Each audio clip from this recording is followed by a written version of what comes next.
성경을 보면 인류는 한 번 큰 물로 모두 쓸려 내려갔다고 기록돼 있습니다. 바로 노아의 홍수입니다. 그 이후 사람들은 흩어지고 다시 땅을 찾아 나라를 세워야 했습니다. 그런데 최근 홍수 이후 인류가 어디로 이동했고 어디에서 가장 오래 나라를 유지했는지를 하나로 엮은 흥미로운 해석이 나옵니다. 조사할수록 놀라운 점이 하나 있습니다. 가장 먼 동쪽 한반도에서 가장 오래 이어진 나라가 나타났다는 사실입니다. 오늘은 홍수 이후 인류가 다시 세운 나라에 대한 이야기를 해보려 합니다. 2019년 한 국제학술지에 기묘한 논문 하나가 올라왔습니다. 제목은 이랬어요. 노아 홍수 이후 인류 최초 안정 국가의 위치 재추정. 저자는 한국인도 아니고 중국인도 아닌 영국 케임브리지 출신 고고학자였습니다. 그런데 결론이 충격적이었어요. 홍수 이후 인류가 가장 먼저 안정된 국가를 세운 곳이 한반도일 가능성이 높다는 겁니다. 학계는 발칵 뒤집혔죠. 중국은 즉각 반박 논문을 냈고 일본은 자기들이 더 오래됐다고 주장했습니다. 그런데 이상한 건 그들의 반박이 조사할수록 허술해졌다는 거예요. 반면 한반도의 증거는 조사할수록 단단해졌습니다. 지금부터 그 놀라운 발견의 과정을 함께 보시겠습니다. 구독과 좋아요는 더 좋은 영상을 만드는데 큰 힘이 됩니다. 댓글에 사랑해요 한국을 남겨주세요. 저는 20년 넘게 고대 홍수 유적을 추적해온 고고학자입니다. 전공은 대홍수 이후 인류 이동 경로예요. 많은 사람들이 노아, 홍수를 종교 이야기로만 생각하는데 틀렸습니다. 전 세계 270개 이상의 고대 문명이 비슷한 시기에 대홍수 전설을 기록했어요. 수메르의 길가메시, 중국의 대우치수, 인도의 만우 전설. 전부 같은 이야기를 합니다. 거대한 홍수가 있었고 인류가 거의 멸망했다는 거죠. 제가 이 연구를 시작한 건 메소포타미아 지역에서였습니다. 티그리스 강과 유프라테스 강 사이의 고대 유적들을 조사하던 중 이상한 걸 발견했어요. 기원전 3000년경을 기점으로 문명의 흔적이 급격히 변합니다. 그 전에는 단순한 정착촌 수준이었는데 갑자기 도시 국가가 나타나요. 우르크, 라가시. 이게 뭘 의미하나요? 뭔가 큰 사건이 있었다는 겁니다. 성경을 보면 노아 홍수 이후 인류가 바벨탑을 쌓다가 언어가 나뉘어 흩어졌다고 나와요. 이게 신화일까요? 고고학적으로 보면 신화가 아닙니다. 실제로 기원전 3000년경부터 인류 집단이 사방으로 이동한 흔적이 나타나거든요. 유전자 연구도 이걸 뒷받침합니다. 현생 인류의 유전자 다양성이 이 시기를 기점으로 급증해요. 저는 이 흩어진 집단들의 이동 경로를 추적하기 시작했습니다. 서쪽으로 간 집단은 유럽과 북아프리카로 갔고 남쪽으로 간 집단은 아라비아와 인도로 갔어요. 그럼 동쪽으로 간 집단은 어디로 갔을까요? 중앙아시아를 거쳐 동아시아로 향했습니다. 그리고 가장 끝에 도달한 곳이 한반도였어요. 처음엔 당연하게 생각했습니다. 한반도는 유라시아 대륙의 끝이니까 가장 늦게 도착했을 거라고요. 그런데 이상한 점을 발견했어요. 한반도에서 발견되는 고대 유적들이 생각보다 훨씬 체계적이었거든요. 고인돌, 청동기, 제사 유적. 이게 단순한 정착촌 수준이 아니에요. 국가 구조를 가진 문명의 흔적입니다. 고조선이라는 나라를 아시죠? 많은 사람들이 이걸 신화로 생각해요. 단군 할아버지가 곰과 호랑이를 사람으로 만들었다는 이야기 때문이죠.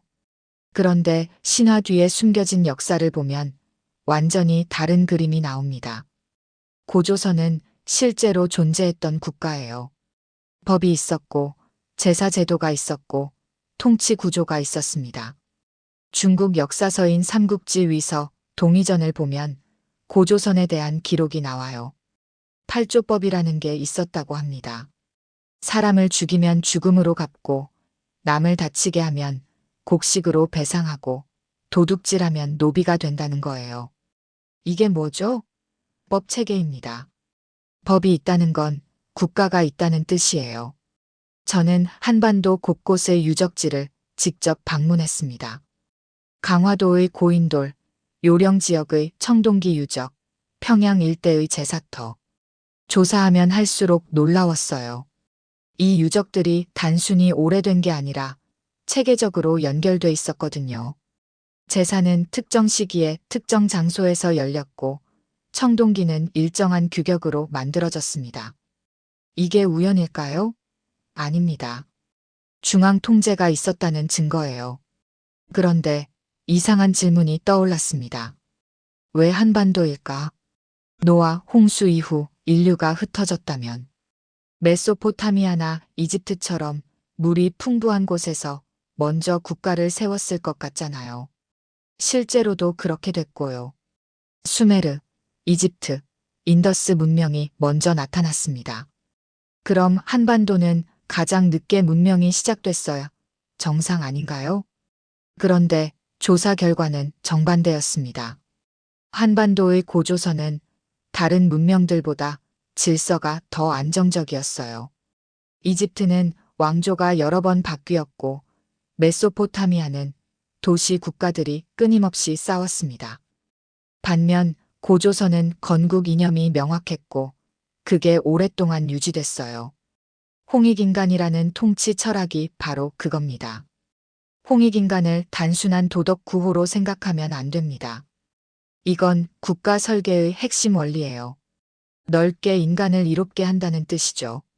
통치자는 자기 이익이 아니라 백성 전체의 이익을 위해 존재한다는 겁니다.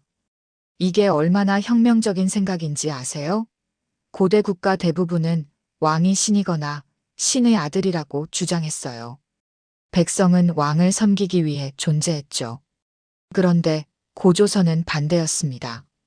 왕이 백성을 이롭게 하기 위해 존재했어요. 저는 이 발견을 정리하면서 한 가지 가설을 세웠습니다. 노아 홍수 이후 인류가 흩어졌을 때 가장 먼저 도착한 곳이 아니라 가장 오래 질서를 유지한 곳이 중요하다는 거예요. 빨리 시작했다고 위대한 게 아니라 오래 지속했다고 위대한 겁니다. 그 관점에서 보면 고조선은 놀라운 국가예요. 성경에 나오는 바벨 사건을 다시 생각해 봤습니다. 인류가 바벨탑을 쌓다가 언어가 나뉘어 흩어졌죠. 왜 흩어졌을까요? 한 곳에 모여 있으면 위험하니까요. 다시 교만해지고 다시 무너질 수 있으니까요. 그래서 하나님이 흩으신 겁니다. 그럼 흩어진 이후의 과제는 뭘까요? 각자의 땅에서 안정된 질서를 세우는 거예요. 한반도로 온 집단은 가장 멀리 왔습니다. 험한 산과 사막을 넘고 초원을 지나 끝까지 왔어요. 그런데 그들이 세운 질서는 가장 안정적이었습니다. 왜일까요? 저는 이렇게 생각해요. 먼 길을 온 사람들일수록 질서의 중요성을 알았을 거라고요. 싸우면 살아남을 수 없다는 걸 체득했을 거라고요. 그래서 홍익인간이라는 철학이 나온 게 아닐까요? 다른 문명들을 보세요.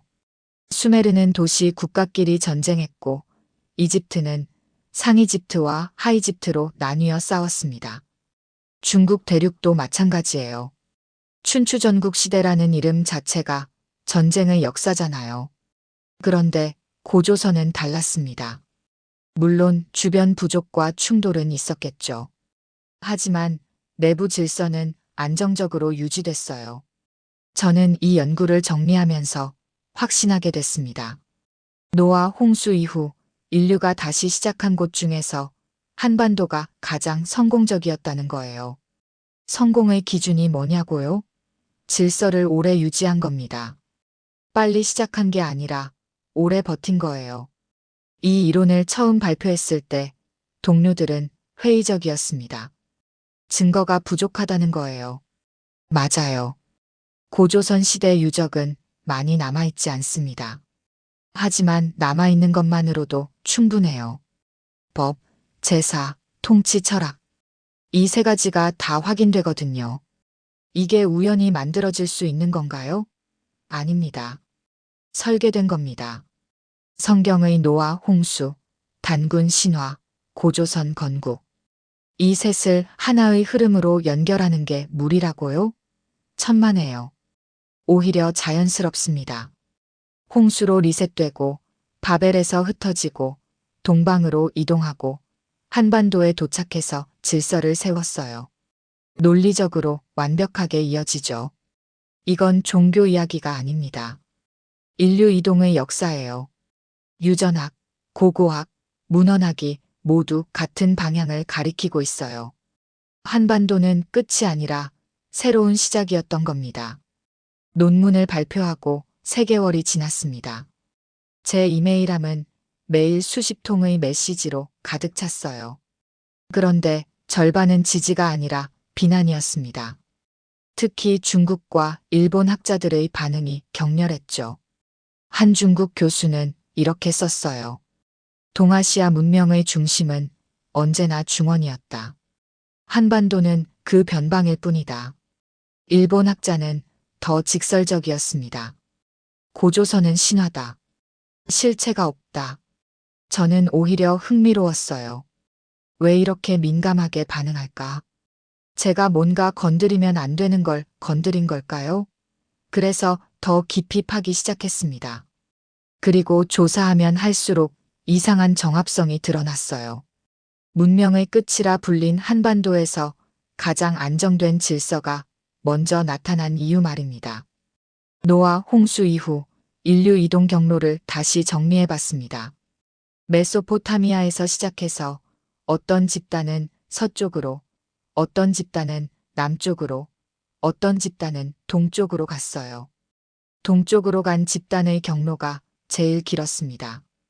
이란 고원을 넘고 중앙아시아 초원을 지나고 알타이 산맥을 넘어야 했거든요. 고고학 증거를 보면 이 경로를 따라 유적들이 나타납니다. 기원전 3000년경부터 중앙아시아에 청동기 문화가 퍼지기 시작해요.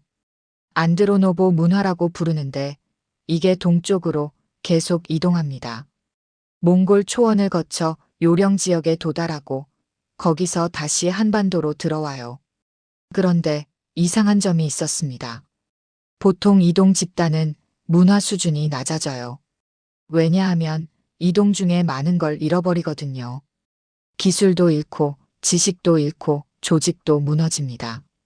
그래서 도착지에서는 원래 문명보다 퇴보된 형태가 나타나는 게 정상이에요. 그런데 한반도는 달랐습니다. 오히려 더 체계적인 구조가 나타났어요. 고인돌 하나만 봐도 그래요.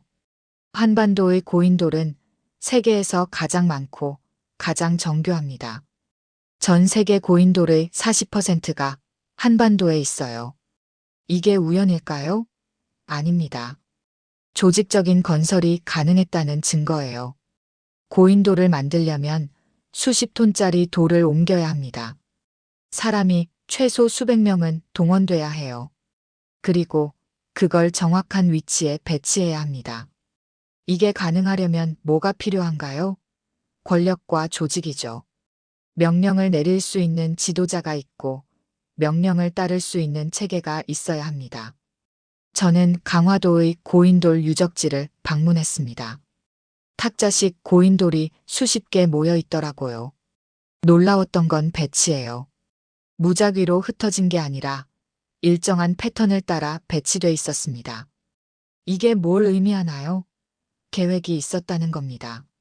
누군가 설계하고 지시했어요. 제사 유적도 마찬가지입니다. 한반도 곳곳에서 제단터가 발견돼요. 그런데 이 제단들이 다 비슷한 구조를 가지고 있습니다. 방향도 비슷하고 크기도 비슷해요. 이게 우연일 리 없어요. 중앙에서 통일된 기준을 제시했다는 뜻입니다. 저는 이 증거들을 보면서 깨달았습니다.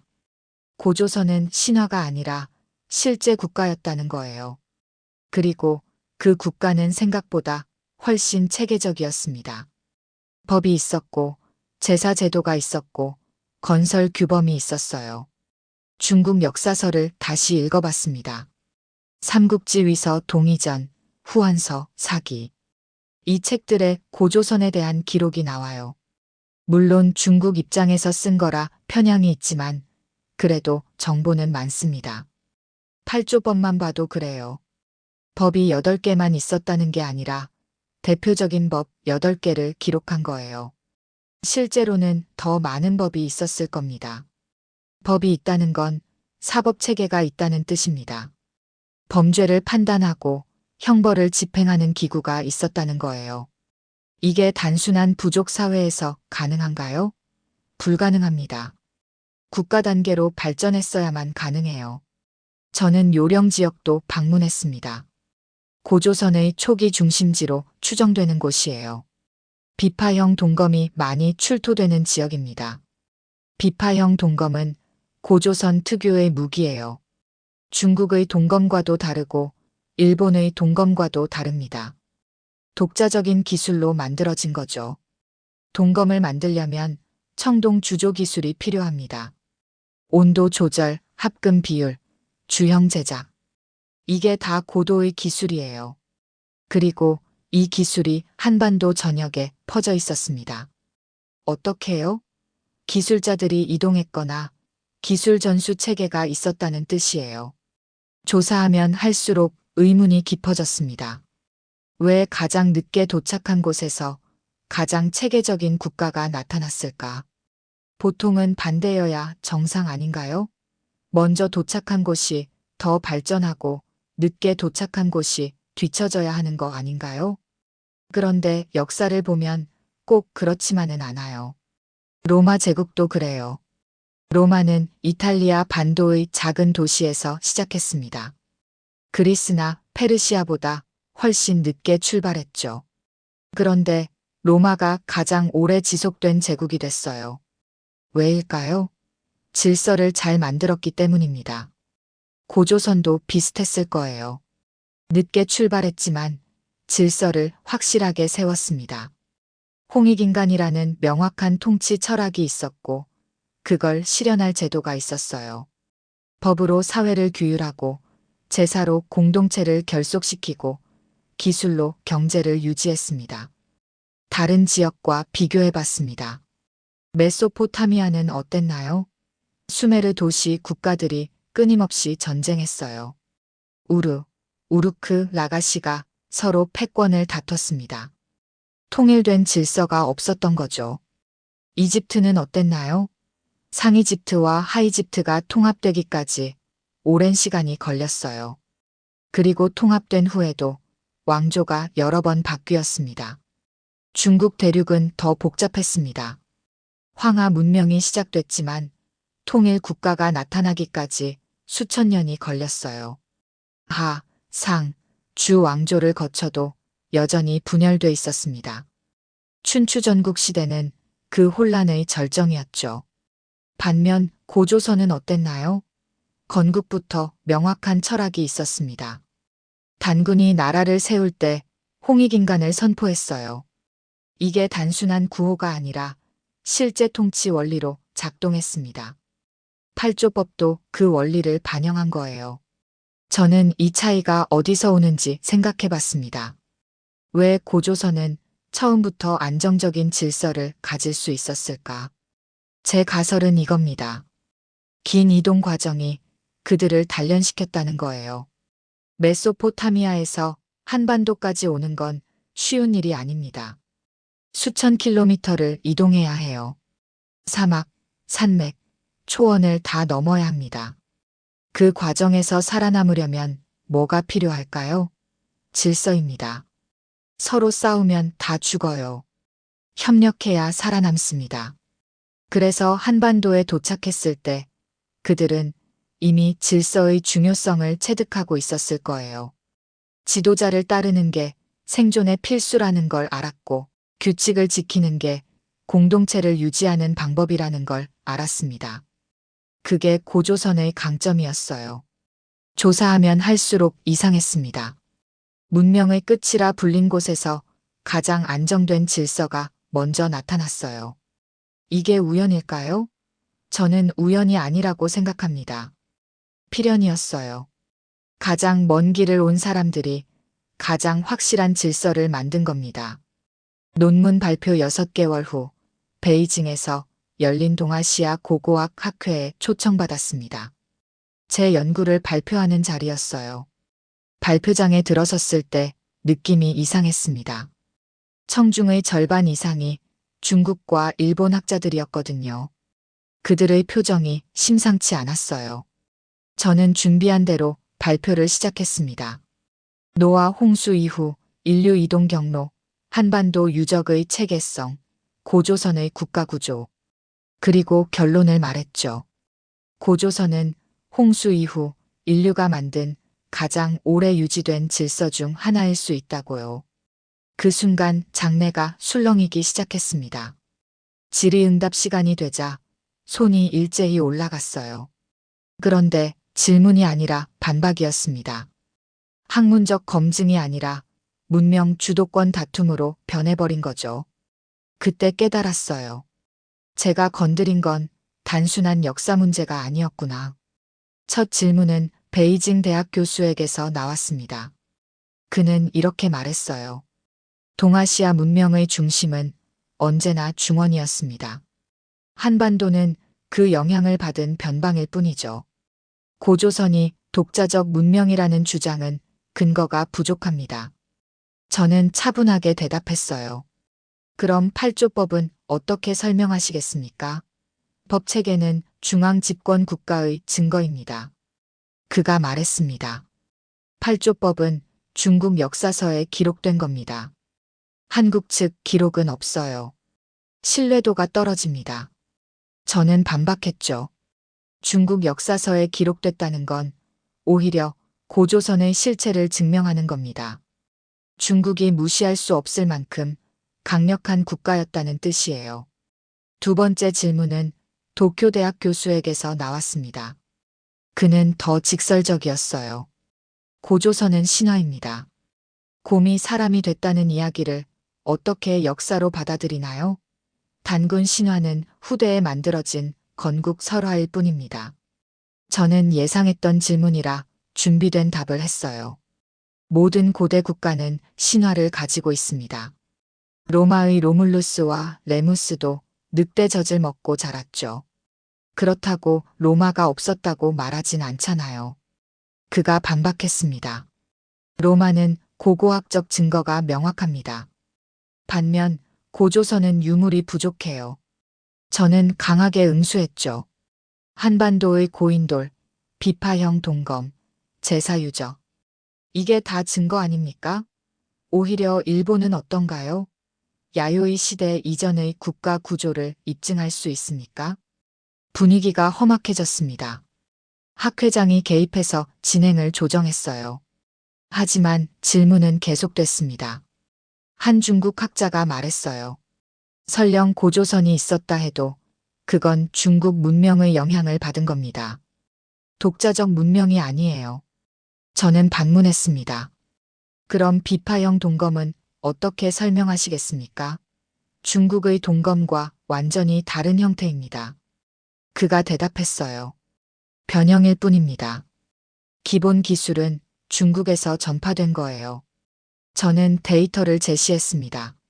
청동 합금 비율을 분석해보면 한반도 청동기는 독자적 기술로 만들어졌어요. 주석 함량이 다르고 제작 방식도 다릅니다. 그때 한 일본 학자가 끼어들었습니다. 그는 놀라운 주장을 했어요. 오히려 우리 일본이 시원 문명에 더 가깝습니다. 조몬 시대는 기원전 1만 년까지 거슬러 올라가요.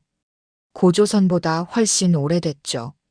저는 황당했지만 침착하게 대응했습니다. 조몬 시대는 신석기 문화입니다. 국가 단계로 발전하지 못했어요.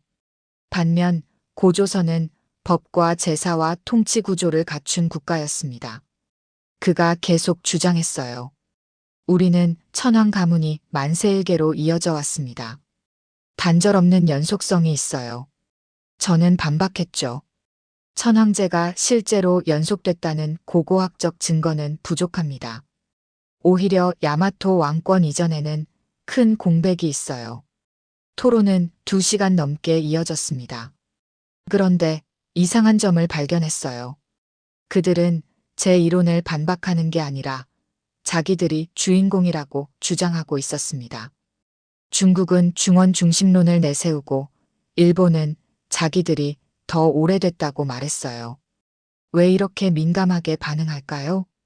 학회가 끝나고 복도에서 한 한국계 미국 교수가 제게 다가왔습니다. 그는 조용히 말했어요. 조심하세요. 이건 학문이 아니라 정치입니다. 중국과 일본은 한국이 동아시아 문명의 시원이라는 걸 인정할 수 없어요. 그들의 정체성이 흔들리거든요. 저는 그제야 상황을 이해했습니다. 제 연구가 건드린 건 단순한 역사적 사실이 아니었어요. 동아시아 문명의 주도권 문제였습니다. 중국은 자신을 문명의 중심이라고 믿어왔어요. 한자, 유교, 율령 제도가 다 중국에서 나왔다고 생각하죠. 일본은 자신을 단일 민족 국가라고 믿어왔습니다. 만세일계의 천황이 다스리는 특별한 나라라고요. 그런데 제 이론대로라면 어떻게 되나요? 문명의 시원이 한반도가 됩니다. 중국도 일본도 주변부가 돼요. 이걸 그들이 받아들일 수 있을까요? 불가능하죠. 그래서 반박이 아니라 자기 주장을 내세운 겁니다. 호텔로 돌아와서 그들의 논리를 정리해 봤습니다. 중국의 주장은 이랬어요. 황하 문명이 가장 먼저 시작됐고 거기서 동아시아 전체로 문명이 퍼졌다. 한반도는 그 변방이다. 일본의 주장은 이랬어요. 우리는 더 오래된 독자 문명이고 천황 가문의 연속성이 그걸 증명한다. 그런데 이 주장들에는 치명적인 약점이 있었습니다. 중국부터 볼까요? 황하 문명은 분명 일찍 시작됐어요. 그런데 통일된 질서가 나타나기까지 얼마나 걸렸나요? 하, 상, 주를 거쳐 춘추 전국 시대까지 1000년 이상이 걸렸습니다. 그 기간 동안 중국은 계속 분열과 전쟁을 반복했어요. 진시황이 중국을 통일한 게 기원전 221년입니다. 그런데 진나라는 15년 만에 망했죠. 한나라가 들어서면서 비로소 안정됐지만 그것도 400년 후에 망합니다. 그 후로 삼국시대, 남북조시대, 수당, 5대 10국, 송원명청. 왕조가 계속 바뀌었어요. 연속성이 없습니다. 일본은 어떤가요? 조몬시대가 오래됐다는 건 맞아요. 하지만 그건 신석기 수렵채집 사회예요. 국가가 아닙니다. 야요이 시대가 되면서 농경이 시작되고 고분 시대가 되면서 야마토 왕권이 나타나요. 그게 3세기에서 6세기 사이입니다. 고조선보다 훨씬 늦어요. 천황 만세일계 주장도 문제가 있습니다. 초기 천황들은 신화적 인물이에요. 실존 여부가 불확실합니다. 고고학적으로 확인되는 천황은 5세기 이후부터예요. 그전은 공백입니다. 반면 고조선은 어땠나요? 건국부터 명확한 이념이 있었어요. 홍익인간이라는 통치 철학이 처음부터 제시됐습니다. 팔조법이라는 법 체계가 있었고 제사 제도가 있었어요. 그리고 이게 오랫동안 유지됐습니다. 중국 역사서를 보면 기자조선, 위만조선이라는 기록이 나와요. 이게 뭘 의미하나요?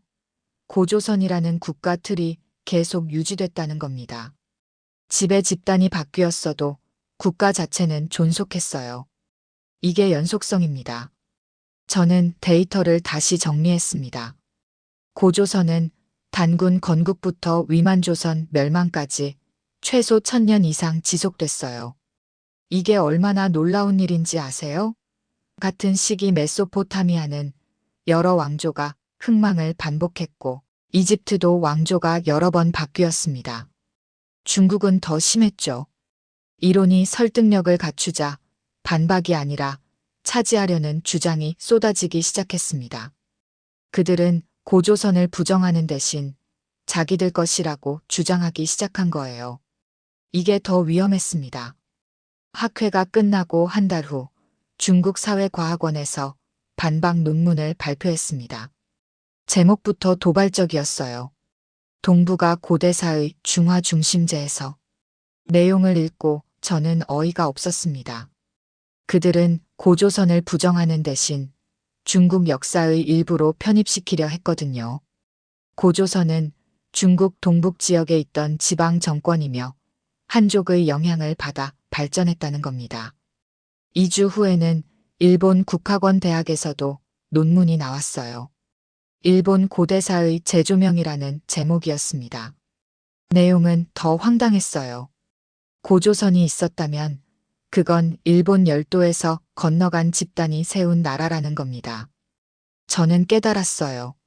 이들은 진실을 찾는 게 아니라 주인공 자리를 차지하려 한다는 걸요. 그래서 그들의 주장을 하나하나 검증하기 시작했습니다. 그리고 치명적인 약점들을 발견했죠. 중국의 논리부터 살펴봤습니다. 그들의 핵심 주장은 황하 문명 중심론이었어요. 황하 유역에서 문명이 시작됐고 거기서 동아시아 전체로 퍼졌다는 겁니다. 한반도는 그 영향을 받은 변방이라는 거죠.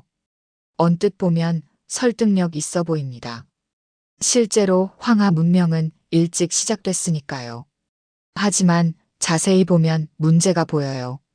첫째, 황하 문명이 일찍 시작됐다는 건 맞지만 통일된 국가로 발전하는데 엄청나게 오래 걸렸습니다. 하 왕조는 전설에 가깝고 상 왕조부터 고고학적 증거가 나타나요. 그게 기원전 1600년경입니다. 그런데 상 왕조는 중국 전체를 지배한 게 아니에요. 황하 중류 일부만 통제했습니다. 주 왕조가 들어서면서 영역이 넓어지지만 중앙 집권은 약했어요. 봉건제였거든요. 왕이 제후들에게 땅을 나눠주고 다스리게 했습니다. 그런데 제후들이 점점 독립적으로 변했어요. 그게 춘추전국 시대로 이어집니다. 기원전 770년부터 기원전 221년까지 550년 동안 중국은 분열과 전쟁의 시대였어요. 이게 안정된 질서인가요? 전혀 아닙니다. 수백 개의 나라가 서로 싸우고 합병되고 다시 쪼개졌어요. 진시황이 통일하기 전까지 중국은 하나의 국가가 아니었습니다. 반면 고조선은 어땠나요? 1000년 넘게 같은 국가 틀을 유지했어요. 어느 쪽이 더 안정적이었을까요? 둘째, 중국은 왕조가 계속 바뀌었습니다. 하, 상, 주, 진, 한, 삼국, 진, 남북조, 수, 당, 5대 10국, 송, 원, 명, 청. 셀 수도 없이 많아요. 왕조가 바뀔 때마다 뭐가 일어났나요? 전쟁, 학살, 문화 파괴가 일어났습니다. 연속성이 끊긴 거예요. 원나라를 보세요. 몽골족이 세운 왕조입니다. 한족 문명이 아니에요. 청나라도 마찬가지예요. 만주족이 세웠어요. 중국 역사의 상당 부분이 이민족 지배 시기입니다. 그런데 이걸 연속된 문명이라고 할 수 있나요? 셋째, 한반도에 대한 영향력 주장도 문제가 있습니다. 중국은 고조선이 중국 문화의 영향을 받았다고 말해요. 한자를 썼고 청동기 기술을 배웠다는 겁니다. 하지만 영향을 받았다고 해서 종속 관계가 되는 건 아니에요. 비파형 동검을 다시 보세요. 중국 동검과 완전히 다른 형태입니다. 청동 합금 비율도 달라요. 독자적으로 발전시킨 기술입니다. 고인돌도 마찬가지예요. 중국에는 한반도식 고인돌이 없어요. 이건 한반도 고유의 문화입니다. 저는 중국 학자들에게 반론 논문을 보냈습니다. 황하 문명이 먼저 시작된 건 맞지만 안정된 질서를 만든 건 고조선이 더 빨랐다고요. 그리고 고조선은 중국의 영향을 받았지만 독자적 국가였다고 강조했어요. 반응은 없었습니다. 학문적 논쟁을 피하더라고요. 일본의 주장도 검토했습니다. 그들은 두 가지를 내세웠어요. 첫째, 조몬 시대가 매우 오래됐다. 둘째, 천황 가문이 만세일계로 이어졌다. 이 두 가지로 자신들이 더 시원 문명에 가깝다고 주장했습니다. 조몬 시대부터 볼까요? 기원전 1만 년까지 거슬러 올라가는 건 맞아요. 하지만 그게 국가인가요? 아닙니다. 신석기 수렵채집 사회예요. 토기를 만들고 조개무지를 남겼지만 농경도 없고 국가 구조도 없었습니다. 야요이 시대가 되면서 농경이 시작돼요. 벼농사가 들어오고 금속기가 나타납니다. 그게 기원전 300년경입니다. 고조선보다 1000년 이상 늦어요. 그리고 야요이 시대도 국가는 아니었습니다. 부족 사회였어요. 국가 구조가 나타나는 건 고분 시대입니다. 전방후원분이라는 거대한 무덤이 만들어지기 시작해요.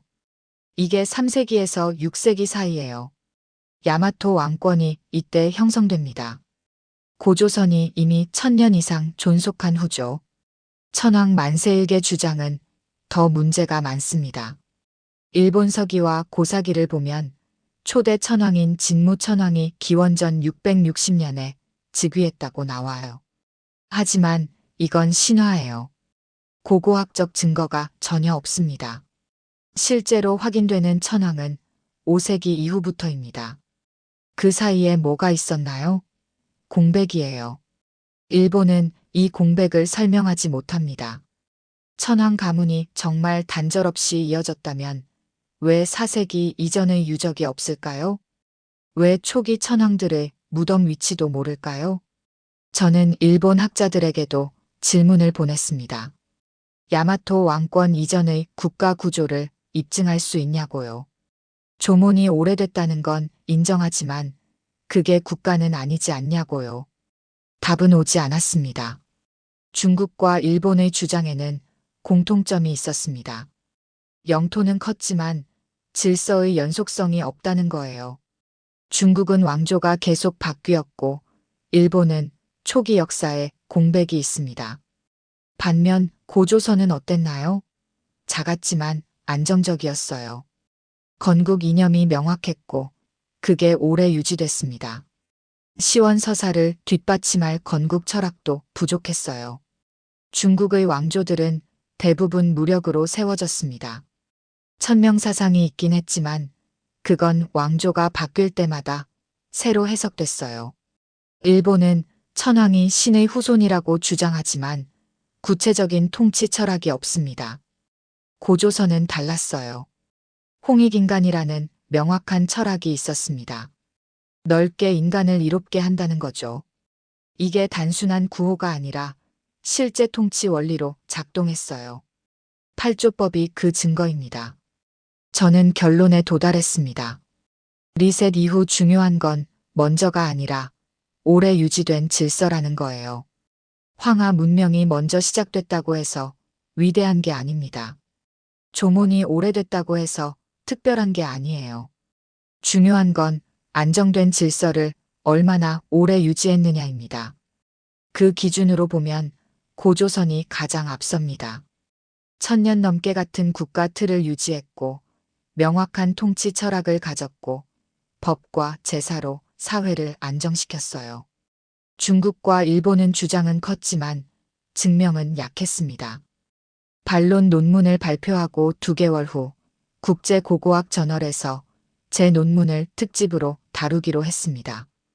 그리고 중국과 일본 학자들에게도 재반박 기회를 줬어요.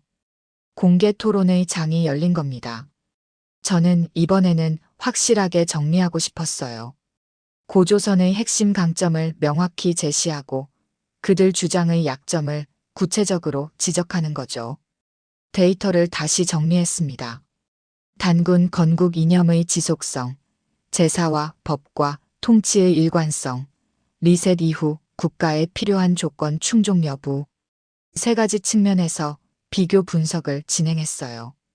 결과는 명확했습니다.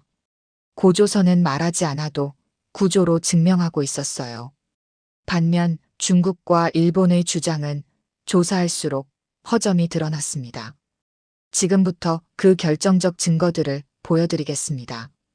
첫 번째 기준은 건국 이념의 지속성입니다. 노아 홍수 이후 인류가 다시 시작할 때 가장 중요한 게 뭘까요? 왜 우리가 모여 살아야 하는지에 대한 답이에요. 명확한 목적 없이는 공동체가 오래 갈 수 없습니다. 고조선은 처음부터 이걸 가지고 있었어요. 홍익인간이라는 이념을 다시 보세요. 이게 언제 나왔나요? 단군이 나라를 세울 때입니다. 건국과 동시에 제시된 거예요. 그리고 이게 얼마나 지속됐나요? 고조선이 망할 때까지 유지됐습니다. 기자조선도 홍익인간 이념을 계승했고 위만조선도 마찬가지였어요. 이게 얼마나 놀라운 일인지 아세요? 1000년 넘게 같은 이념이 유지된 겁니다. 지배 집단이 바뀌었는데도 국가의 정체성은 그대로였어요. 이건 이념이 단순한 구호가 아니라 실제로 작동하는 통치 원리였다는 증거입니다. 중국은 어땠나요? 하 왕조의 이념이 뭔지 아는 사람 있나요? 없어요. 기록이 없으니까요. 상 왕조는 전복을 통해 신의 뜻을 물었습니다. 그게 통치 원리였어요. 주 왕조는 천명사상을 내세웠죠. 하늘이 왕에게 명령을 내린다는 겁니다. 그런데 문제가 뭔지 아세요? 왕조가 바뀔 때마다 이념도 바뀌었어요. 진나라는 법과 사상으로 통치했고 한나라는 유교를 받아들였습니다. 당나라는 불교와 도교를 함께 숭상했어요. 통일된 이념이 없었던 겁니다. 더 심각한 건 천명사상의 해석이에요. 왕조가 망하면 하늘이 명을 걷어간 거라고 해석했습니다. 그럼 새 왕조는 뭐라고 하나요? 하늘이 우리에게 새로 명을 내렸다고 해요. 이게 순환 논리예요. 이긴 사람이 정당하다는 겁니다. 이념이 아니라 힘의 논리죠. 일본은 어땠나요? 천황은 천조 대신의 후손이라고 주장합니다. 그게 정통성의 근거예요. 그런데 통치 이념은 뭔가요? 명확하지 않습니다. 쇼토쿠 태자가 17조 헌법을 만들긴 했지만 그건 7세기예요. 고조선보다 1000년 이상 늦습니다. 그것도 내용을 보면 불교와 유교를 혼합한 겁니다. 독자적 이념이 아니에요. 일본은 오랫동안 중국 문화를 수입하며 발전했습니다. 고유한 건국 이념이 없었던 거죠. 두 번째 기준은 제사, 법, 통치의 일관성입니다. 국가가 오래 지속되려면 세 가지가 필요해요. 종교적 정당성, 사회적 규율, 정치적 안정. 고조선은 이 세 가지를 다 갖췄습니다. 제사부터 보죠. 한반도 곳곳에서 제단 유적이 발견됩니다. 그런데 이 제단들이 비슷한 구조를 가져요. 방향도 같고 형태도 비슷합니다. 이게 뭘 의미하나요? 중앙에서 통일된 제사 제도를 운영했다는 겁니다. 제사는 단순한 종교의식이 아니에요. 왕의 정당성을 확인하는 정치 행사입니다. 백성들에게 우리는 하늘의 뜻을 따르는 나라라는 걸 보여주는 거죠. 고조선은 이 제사 제도를 1000년 넘게 유지했어요. 법은 어떤가요? 8조법이 있었습니다. 사람을 죽이면 죽음으로 갚고, 남을 다치게 하면 곡식으로 배상하고, 도둑질하면 노비가 됩니다. 명확하죠. 그리고 이게 실제로 집행됐어요. 중국 역사서에 고조선 백성들이 법을 잘 지킨다고 기록돼 있습니다. 통치는 어떤가요? 고조선은 중앙 집권 국가였어요. 왕이 있고 관료 조직이 있었습니다. 지방을 통제할 수 있는 체계가 있었어요. 그래서 1000년 넘게 국가 틀을 유지할 수 있었던 겁니다. 중국은 어땠나요? 제사 제도는 있었지만 왕조마다 달랐어요. 상나라는 조상 제사를 중시했고 주나라는 천제를 중시했습니다. 진나라는 오제 제사를 지냈어요. 통일되지 않았습니다. 법도 마찬가지예요. 상나라 법이 뭔지 아는 사람 없어요. 주나라는 봉건제였으니까 각 제후국마다 법이 달랐습니다. 진나라가 법가로 통일했지만 너무 가혹해서 백성들이 반란을 일으켰죠. 한나라 들어서 유교 질서가 확립됐지만 그것도 기원전 2세기예요. 통치의 일관성은 더 없어요. 중국은 왕조가 바뀔 때마다 전쟁이 일어났습니다. 전국을 통일하는 데만 수백 년씩 걸렸어요. 그리고 통일된 후에도 얼마 못 가 분열됐습니다. 일본은 더 심각합니다. 야마토 왕권이 형성되기 전까지는 통일된 제사제도가 없었어요. 각 지역마다 다른 신을 섬겼습니다. 법도 없었어요. 다이카 계신 때 율령 제도를 도입했는데 그게 7세기입니다. 통치도 불안정했어요. 천황이 실권을 잃고 쇼군이 실제 권력을 행사한 기간이 더 길어요. 가마쿠라 막부부터 에도 막부까지 700년 동안 무사가 나라를 다스렸습니다. 천황은 상징적 존재였어요. 세 번째 기준은 리셋 이후 국가에 필요한 조건입니다. 노아 홍수 이후 인류가 다시 시작할 때 뭐가 필요할까요? 첫째, 생존할 수 있는 환경. 둘째, 공동체를 묶을 수 있는 이념. 셋째, 질서를 유지할 수 있는 제도. 이 세 가지가 다 있어야 해요. 한반도는 이 조건을 다 충족했습니다. 환경은 어땠나요? 산이 많고 강이 많아요. 농사 지을 땅도 있고 물도 풍부합니다. 사냥할 짐승도 있고 물고기도 많았어요. 생존하기에 충분했습니다. 이념은 이미 말했죠. 홍익인간이 있었어요. 제도도 완비돼 있었습니다. 법, 제사, 통치 구조 전부요. 그래서 고조선은 1000년 넘게 지속될 수 있었습니다. 중국은 어땠나요? 환경은 좋았어요. 황하 유역이 비옥했으니까요. 하지만 이념과 제도가 문제였습니다. 통일된 이념이 확립되기까지 너무 오래 걸렸고 제도도 왕조마다 달랐어요. 일본은 환경부터 불리했습니다. 섬나라라서 자원이 제한적이었어요. 이념도 늦게 형성됐고 제도도 중국에서 수입한 겁니다. 독자적 기반이 약했어요. 저는 이 세 가지 기준으로 데이터를 정리했습니다. 그리고 학술지에 비교표를 제출했어요. 건국 이념의 지속성, 제사법 통치의 일관성, 국가 조건 충족 여부. 세 항목 모두에서 고조선이 가장 높은 점수를 받았습니다. 중국과 일본 학자들도 제반박 논문을 냈어요. 하지만 내용이 약했습니다. 영토가 넓었다. 인구가 많았다. 문화유산이 풍부하다. 이런 주장들이었어요. 그런데 이건 제 논점이 아니었습니다. 저는 질서의 안정성을 말했거든요. 영토가 넓다고 위대한 게 아니에요. 몽골 제국은 역사상 가장 넓은 영토를 가졌지만 100년도 못 갔습니다. 인구가 많다고 특별한 게 아니에요. 중요한 건 그 인구를 얼마나 안정적으로 다스렸느냐입니다. 주장은 컸지만 증명은 약했어요.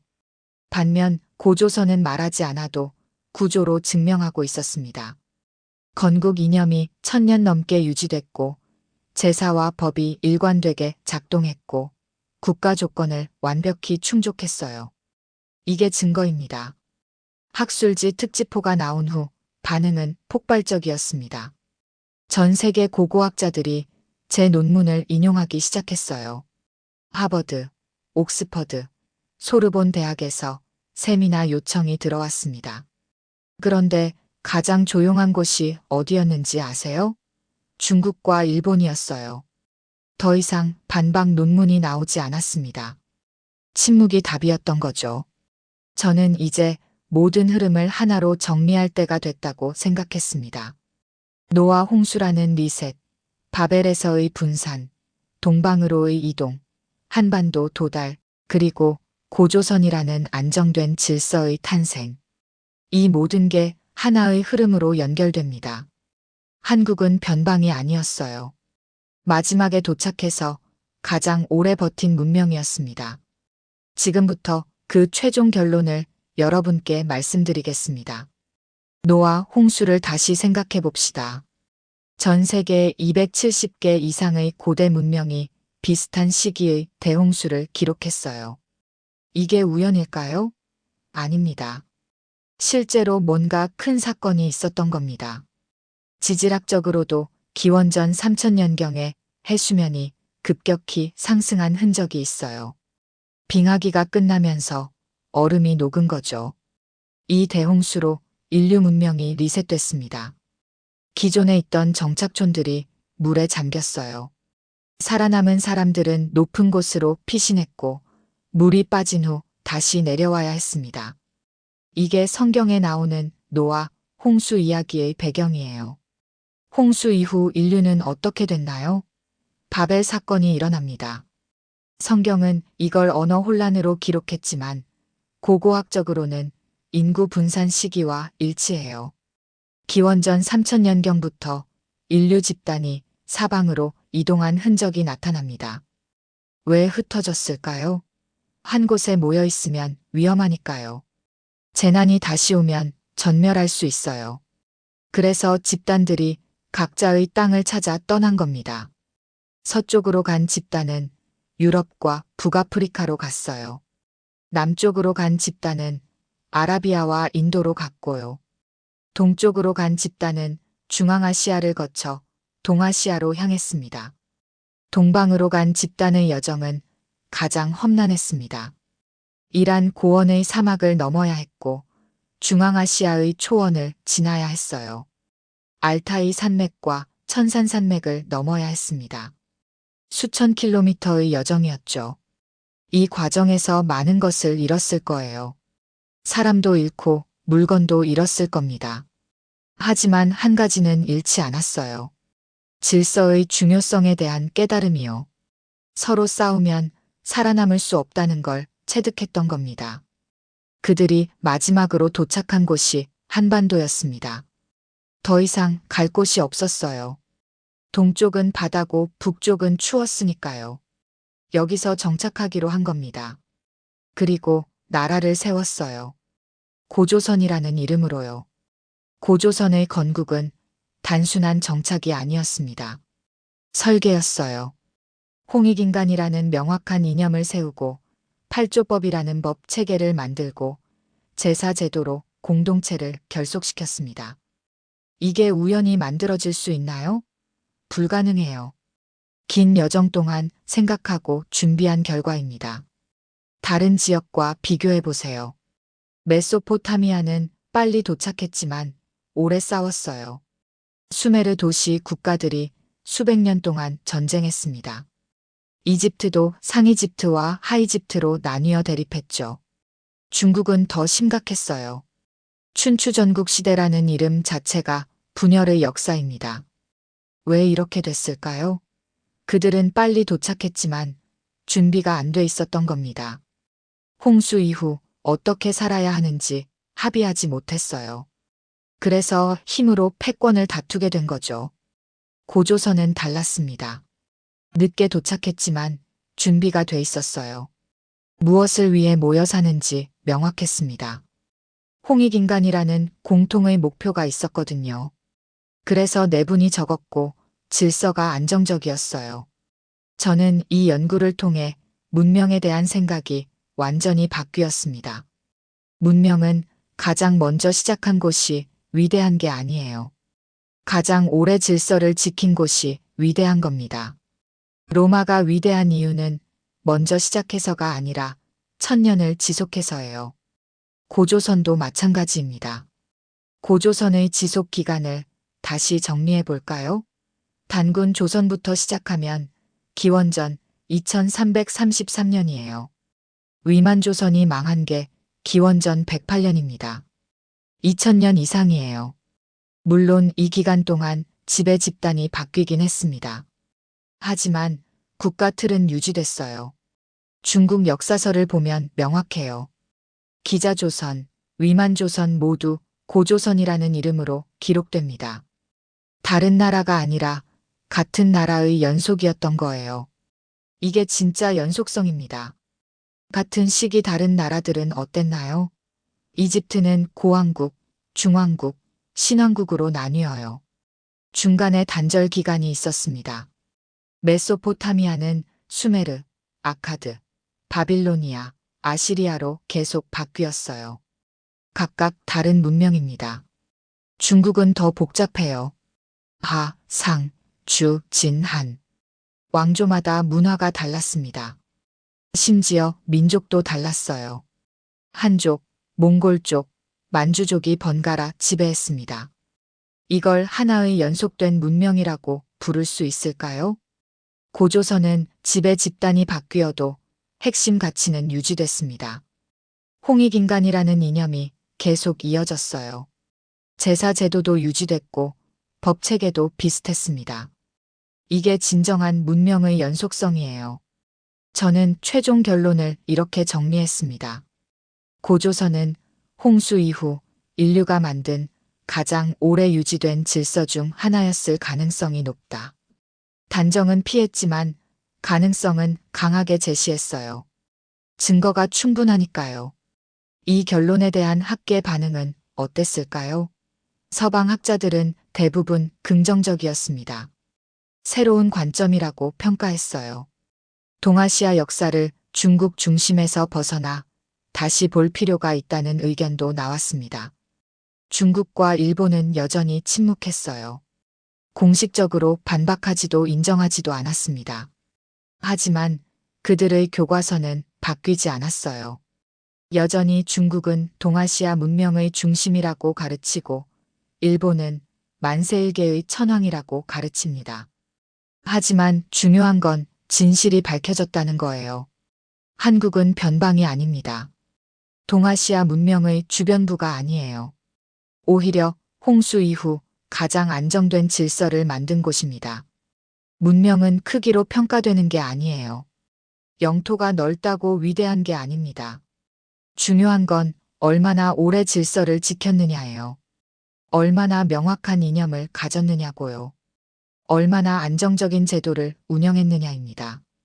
그 기준으로 보면 고조선은 세계 어느 고대 문명에도 뒤지지 않아요. 오히려 앞섭니다. 홍익인간이라는 이념, 팔조법이라는 법체계, 1000년 넘게 유지된 제사제도, 이게 다 증거입니다.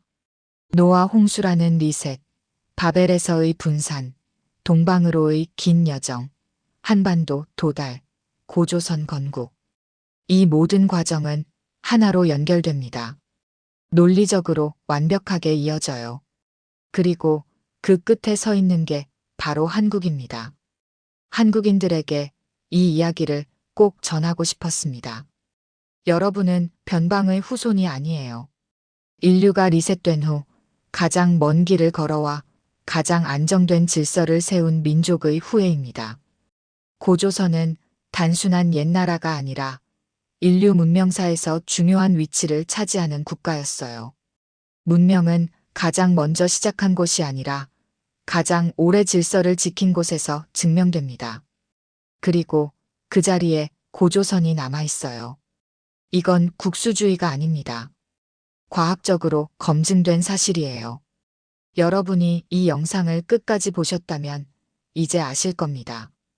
한국의 역사가 얼마나 깊고 의미 있는지를요. 우리는 홍수 이후 인류가 다시 시작한 이야기의 주인공입니다. 이 진실이 더 많은 사람들에게 알려질 수 있도록 구독과 좋아요, 그리고 공유 부탁드립니다. 여러분 한 분 한 분이 이 역사의 증인입니다.